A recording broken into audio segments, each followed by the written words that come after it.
Bem-vindos. Hoje a gente começa a 7ª pílula do GAPS. Eu estou aqui com o doutor Alexandre Rabelo, fisioterapeuta, osteopata, e a gente vai responder as dúvidas. Eu queria que o doutor Alexandre se apresentasse, falasse um pouco da carreira dele, para a gente partir para as perguntas. Bom dia, pessoal, tudo bem? Eu sou Alexandre Rabelo, como a doutora Giane me apresentou aqui, eu sou fisioterapeuta, osteopata, eu sou formado pela Escola de Madrid, né, em osteopatia. Além disso, eu sou professor da Escola de Madrid e coordenador da sede EON-BH.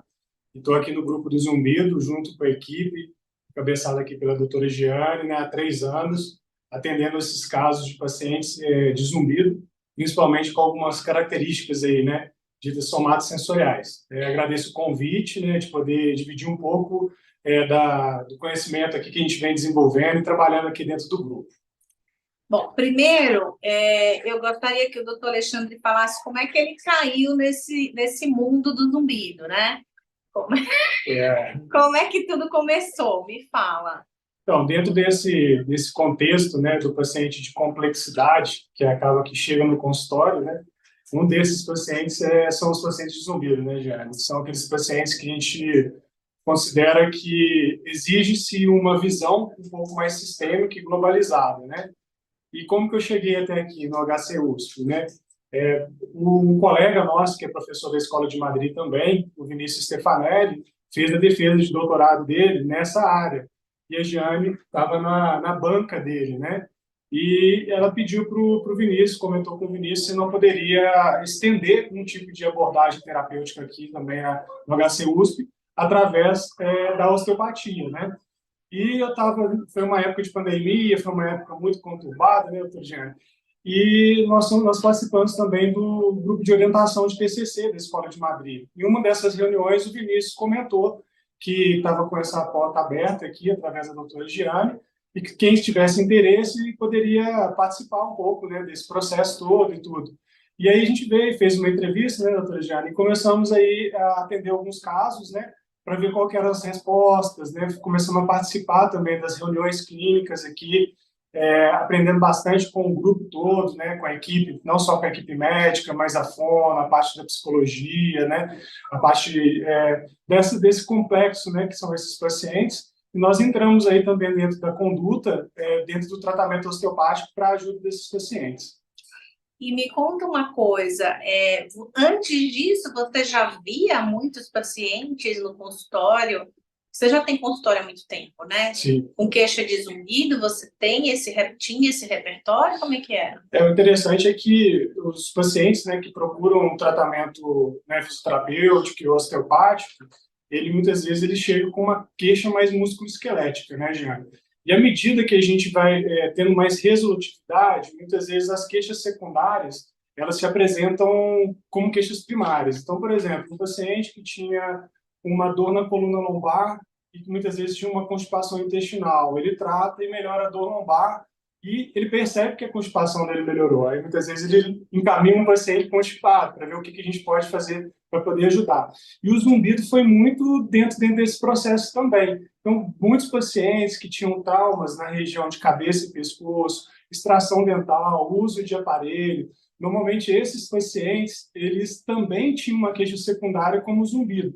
Porém, eles não iam por causa dessa queixa. E muitas vezes eles falavam, parece que o meu zumbido melhorou, eu estou percebendo ele só à noite, ele era constante, ele modificou o tipo de característica, né? E isso era uma questão que sempre batia, né? E a gente sabe que o zumbido ele já é bem estudado, né? Mas é recente todos esses estudos. Então, a gente vai procurando, né, de formas aleatórias, mas aqui no grupo eu busquei grande parte dessas perguntas, né, que apareciam para mim, agora estão tendo respostas. Perfeito. Bom, então vamos responder a pergunta da Patrícia Teixeira Nogueira. Escutar som de bolhas estourando no ouvido, o que seria? Obrigada. Estou com essa queixa há 2 meses, já fui ao otorrino, ele examinou, disse que está tudo bem, segundo a audiometria e análise do consultório. O que você acha, doutor Alexandre? Bolhas estourando no ouvido, o que pode ser? Não, muitas vezes essas bolhas estourando no ouvido, pode ser uma alteração pressórica, né, da orelha média. Então, o movimento, a gente teria que perguntar para ela também, aprofundar um pouco mais, né, se essas bolhas aparecem quando ela abre a boca, quando ela deglute, quando tem mudança de pressão, né, muitas vezes o voo, né, por exemplo, a decolagem no voo, se essa mudança de pressão pode ter gerado esse tipo pode gerar esse tipo de percepção, né? Bom, então, ele está falando que uma das hipóteses pode ser a disfunção tubária, né?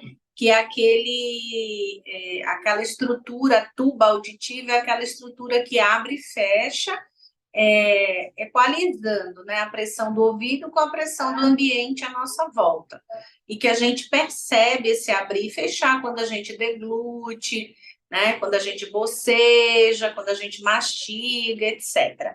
Mas a Patrícia está dizendo aqui que a audiometria está normal, que o exame está normal. Então, a princípio, eu imagino que a imitanciometria, que faz parte do exame de audiometria, também esteja normal, né? Quer dizer, ela está equalizando bem. Então, se não é uma disfunção tubária, o que pode dar esse ploft, ploft, ploft? Pode ser também a questão da própria musculatura também, que faz o controle, né, dessa tuba, né? Uhum. Então, aí, por exemplo, nós, dentro do tratamento, né, osteopático, existem manobras específicas sobre a região próximo da garganta, do palato mole, que vai auxiliar nesse processo de melhora e equalização dessa tuba, né? Acho que é importante aí também saber se ela não teve nenhuma otite, né? Média, otite de repetição, se é bilateral essa queixa, se é unilateral, né, Júlia? Sim, sim, isso. Então, assim, pode ser a disfunção tubária, né? E aí o paciente vai perceber justamente nessas situações que ele referiu de mudança de pressão, ou pode ser, por exemplo, até a mioclonia do músculo, né? A mioclonia, que é aquela epilepsia do músculo, né? Que é quando o músculo contrai involuntariamente, e aí esse paciente vai se beneficiar de fisioterapia, né?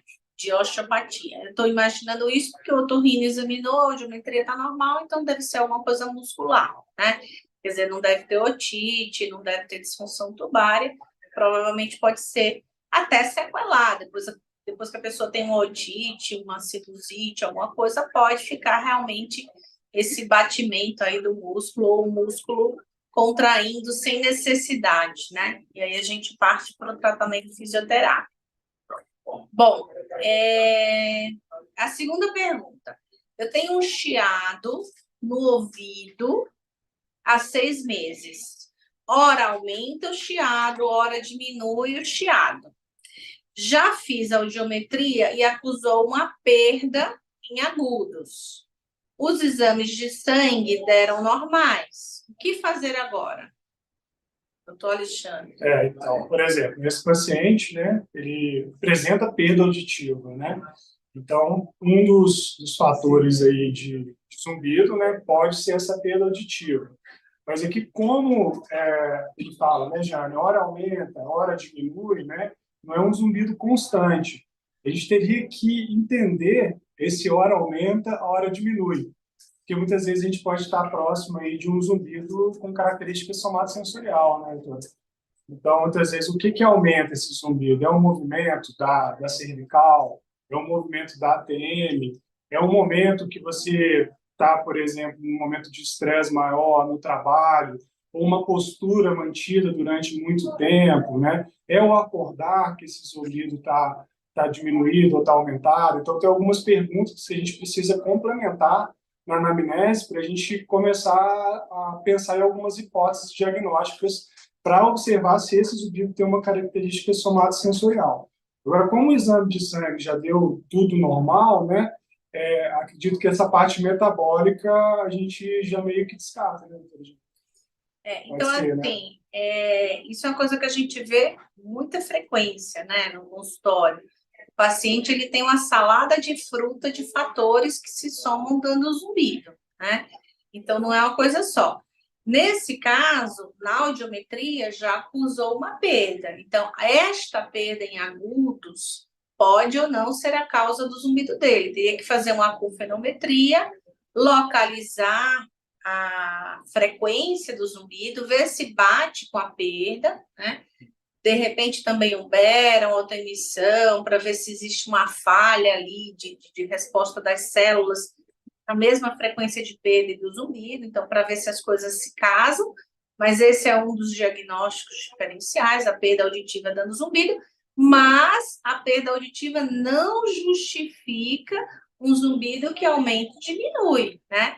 A perda auditiva, ela justificaria um zumbido, a princípio, uma coisa mais estática, né? A não ser que essa perda flutue junto com o zumbido. Aí é outra coisa, né? Aí a gente vai pensar numa perda rapidamente progressiva, numa MNE, numa endrópsia endolinfática, né? Mas se a perda não flutua, está lá, está definida, e o zumbido flutua, isso quer dizer que o zumbido provavelmente deva ter outra causa. E um zumbido que aumenta e diminui, que flutua, a gente tem que pensar necessariamente num componente somatosensorial, né, para esse paciente.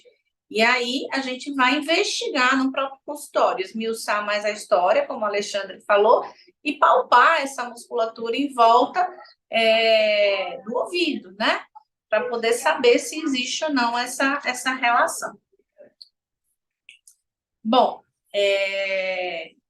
a outra pergunta é o seguinte: eu estava na musculação e machuquei o ouvido. Não entendi muito bem como é que, fazendo musculação, você machuca o ouvido. Talvez foi a execução do exercício, começou a perceber mais a questão do ouvido. Eu estou melhor, mas agora, quer dizer, o ouvido, o machucado sarou, mas agora só incomoda o zumbido no ouvido. O que devo fazer? O Alexandre, o que você faria? Então, nessa pergunta, né, acredito que durante a execução do exercício da musculação, esse paciente ele percebeu o ouvido, né, e posteriormente a isso, ele começou a apresentar o zumbido. Então, muitas vezes, eu treino na musculação, né, o excesso de força, principalmente o excesso de força, tanto de membros superiores, ou até mesmo da musculatura mastigatória, né, porque tem paciente, tem pessoas que quando vai fazer força, aperta os dentes, né, pode comprimir uma região atrás da orelha, que é a rama da mandíbula. Então, nessa região, existe um nervo que vai fazer essa inervação do pavilhão auditivo, que é o aurículo temporal. Então, muitas vezes, essa disfunção da ATM pode ter sido desencadeada durante o exercício da musculação. E isso provavelmente gerou essa sensibilidade no ouvido, né? E, concomitante a isso, desencadeou um zumbido, né? A gente teria que saber se é dos dois lados, seria unilateral. Se for unilateral, a gente já pensaria mais relacionado isolado mesmo com a ATM. E aí, o que deveria fazer? Deveria fazer toda a triagem, passar por um otorrino, um otoneuro, especialista em zumbido, para fazer toda essa triagem, ver se não tem nenhum problema adicional. Se for descartado todas essas outras questões, investigar mais a fundo um possível zumbido somatosensorial desencadeado por um excesso de força durante uma atividade. Perfeito. Muito bem. Bom, eu queria perguntar para o Alexandre o seguinte: na experiência dele, ele tem tido assim, muita experiência com os pacientes aqui do grupo de pesquisa em zumbido. Qual o perfil dos pacientes cujo zumbido responde à osteopatia? Quer dizer, o que o paciente traz de contexto, de história, de exame físico na primeira consulta que já faz você desconfiar, esse paciente vai responder, esse paciente não vai responder? Sim. Eu acho que o principal ponto que a gente fica atento, né, é a questão da temporalidade, né? Tempo de aparecimento desse zumbido. Muitas vezes o zumbido ele aparece, mesmo ele sendo antigo, com um fator específico ou um gatilho específico do ponto de vista musculoesquelético. Então, muitas vezes o paciente relata assim, doutor Jean, meu zumbido iniciou. Claro que ele não vai saber falar esse passo a passo. Dentro da anamnese, a gente vai buscar isso. Fiz uma extração dental. Antes da extração dental, você tinha zumbido? Não. Depois da extração, você teve? Sim. Será que está relacionado com essa questão da extração? Porque na literatura já mostra isso para a gente. Relações de trauma, principalmente em cabeça e pescoço. Teve trauma recorrente ou teve algum trauma cranial, um whiplash, né? Um chicote cervical, um acidente de carro, e posteriormente a isso, esse paciente apresentou zumbido. Então, isso seriam achados que mostram que esse zumbido ele tem uma característica mais somatosensorial. Claro que a gente vai investigar a fundo através do exame físico do paciente, né? Através de movimentos, através de pontos gatilhos, né? E, além disso, esses pacientes que, além dessa questão histórica, né, da cronologia dele, apresentam esse zumbido de forma unilateral, relacionados com dores, principalmente nessa região orofacial e região de cervical. Então, cervical, principalmente a cervical alta. Então, esses são os pacientes aí que a gente mais, vamos dizer assim, tem as respostas mais positivas, tá? Aqueles pacientes que já têm um zumbido muito antigo, que muitas vezes têm uma salada de frutas aí, né, de outros fatores, eles também respondem muito bem.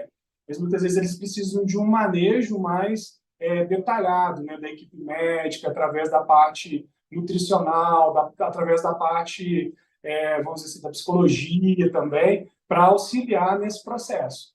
Então, a gente é uma peça dessa engrenagem, né, doutora Jana? Sim, sim. É uma equipe multiprofissional em geral, né? Até porque o paciente tem 2, 3 causas para o zumbido, então a gente vai ter que usar 2 ou 3 ou 4 estratégias de tratamento para chegar no objetivo final, tá? E o que você acha que o paciente pode fazer, pensar, né?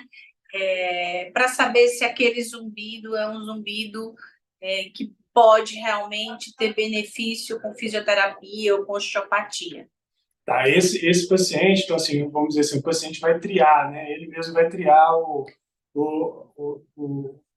zumbido dele para ele saber, né? Então, isso é uma queixa muito comum, porque vários pacientes mandam mensagem também no Instagram, direct, né? Muitas vezes a gente faz uma triagem inicial para o paciente também, para a gente saber se vem para a gente, já vai direto, né? Ou já foi em outro colega, outro médico, aí a gente pede para indicar outros colegas para poder avaliar esse paciente. Então, basicamente, o que o paciente pode verificar? Numa posição, num local silencioso, ele tem um pouco de atenção com relação ao zumbido dele. Esse é o primeiro ponto. Ele identificar se esse zumbido ele é central, se ele é mais do lado direito, se ele é mais do lado esquerdo, ou se ele é dos dois lados. Primeiro momento, identificar esse zumbido, a intensidade e o tom do zumbido. Tá? No lugar silencioso, esse paciente realizar alguns movimentos ativos. São movimentos de rotação cervical, por exemplo, para a direita e esquerda, flexão, extensão, inclinação para um lado, inclinação para o outro, isso do ponto de vista da cabeça e pescoço.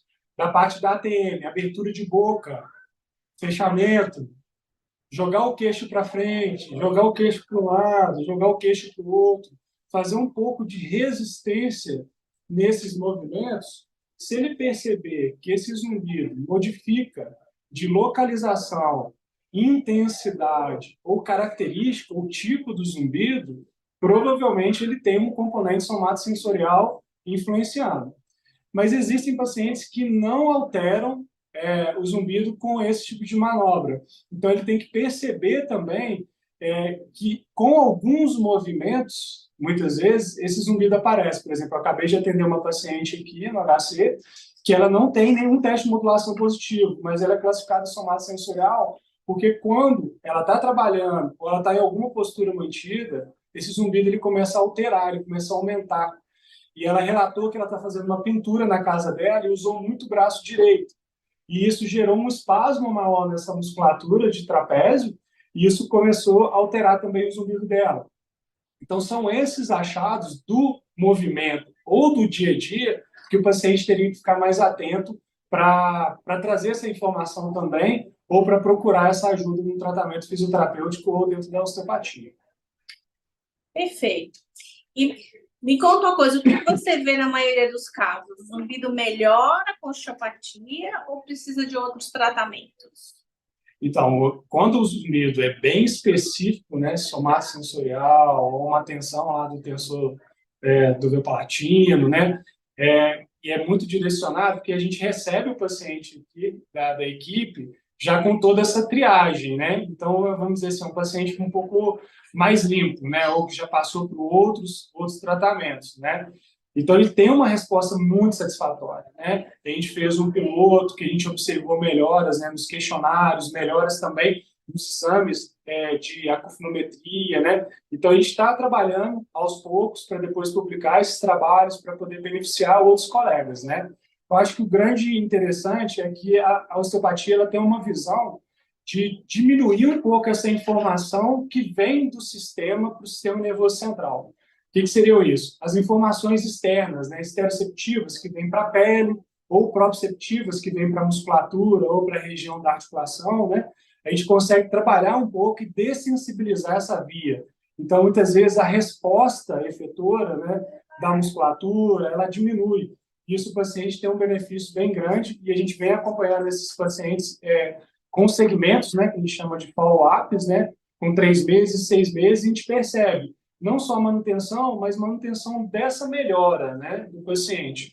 Importante falar também, doutora Jane, que o paciente ele tem um processo dentro dessa melhora, né? Então, não é um processo passivo, né? É uma via de mão dupla. Então, a gente sempre orienta, explica a questão do zumbido, explica as características, o que pode alterar, o que não pode, e, além disso, a gente desenvolveu uma sequência de exercícios para esse paciente fazer ao longo desse processo também, para ele poder, aos poucos, ir tendo mais educação, entendendo um pouco mais o zumbido e para ele também fazer um autotratamento. Além de orientar a atividade física aeróbica, né, que é imprescindível também para todos nós e principalmente para o paciente com zumbido. Eu ia até emendar em outra pergunta, né? Qual a sua experiência em relação à sustentabilidade dessas respostas? Quer dizer, o paciente fez, em média, a gente faz aqui 10 sessões de fisioterapia, em geral não precisa mais que isso, em geral, né? E esse paciente, ele é seguido, quer dizer, ele fica alguns meses sem ser tratado a mais, né? E a gente vai observar se essa resposta se sustenta ou não. E aí eu ia perguntar exatamente isso. Se na maioria dos casos que você trata, você vê que essa resposta se sustenta, ou se o paciente volta a piorar dali a algum tempo. Como é que acontece, assim, qual o padrão? Então, o padrão, ainda não tem padrão, que a gente não consegue, a gente ainda não... seu feeling, sua experiência. Dentro do feeling, a gente faz um segmento, muitos pacientes precisam de uma manutenção do tratamento, né? Então, precisa mensalmente repassar para verificar, porque, assim, várias informações influenciam. Então, muitas vezes, o paciente, dentro desse processo, tem um acidente de carro, precisa fazer um tratamento dental, ou muitas vezes tem uma infecção de garganta, uma sinusite, que também altera muito essa esfera, né? As aferências da esfera cranial. Então, muitas vezes, com a intervenção mantida, né, alguns estímulos, a gente consegue ajudar esse paciente a não retornar para o processo inicial. Mas, na grande maioria dos casos, o próprio tratamento ele já consegue aí, já reduzir um percentual bem importante nessa questão. E é uma redução que se sustenta. Que se sustenta, e muitas vezes, a gente observa é que como a gente modifica essa informação, vamos dizer assim, que chega no sistema, o próprio corpo ele tem uma capacidade inerente de autorregular. Então, mantendo os exercícios, muitas vezes o paciente, mesmo sem terapêutica, ele ainda apresenta melhoras durante essa evolução. Porque a parte educacional, né, da alimentação, atividade física, ela entra dentro da vida do paciente, são questões que não são 2 meses que vão ajudar no processo. São questões que precisam de 3 a 6 meses para gerarem respostas mais sustentáveis. Anitta, a gente tem perguntas? Oi, doutora Giane. Não tem nenhuma pergunta, nem no WhatsApp, nem no YouTube. Tá. E aí, Alexandre, você quer colocar mais alguma coisa? Não, acho que foi bem produtivo, já. Acho que a gente conseguiu falar bastante, principalmente dessa questão do zumbido, né, do tratamento, do segmento, muitas vezes da manutenção desse tratamento, e colocar, né, que a grande, vamos dizer assim, o tratamento, né, fisioterapêutico, o tratamento osteopático, ele busca mesmo trabalhar muito essa causa mais do zumbido somatosensorial relacionada com, principalmente, essas disfunções da cervical, da ATM, que são mais descritas, né? Mas a gente vem observando que tem outros componentes, né? Da região ocular, muitas vezes muitos componentes da parte do trato gastrointestinal também, que eu acredito que futuramente a gente vai precisar entrar um pouco mais dentro dessas questões aí, Aham. mas assim, assim, um fechamento que eu faria seria esse. Então, me conta uma coisa, se você fosse dividir dos 100%, né? Qual percentual que é comprometimento é ATM, qual percentual que é cervical alta e qual percentual que seriam esses outros, globo ocular Sim. e tórax, né? Sim, por exemplo, essa parte de cervical alta, ele estaria em torno de uns 20% isolado, ATM em torno de 35% a 40%, cervical com ATM, mais de 80% dos casos.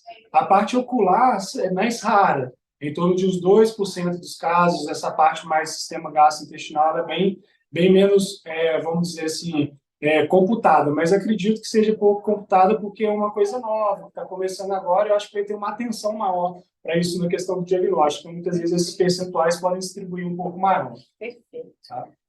Anita, eu acho que a gente pode encerrar. Eu gostaria de agradecer a presença do doutor Alexandre Rabelo.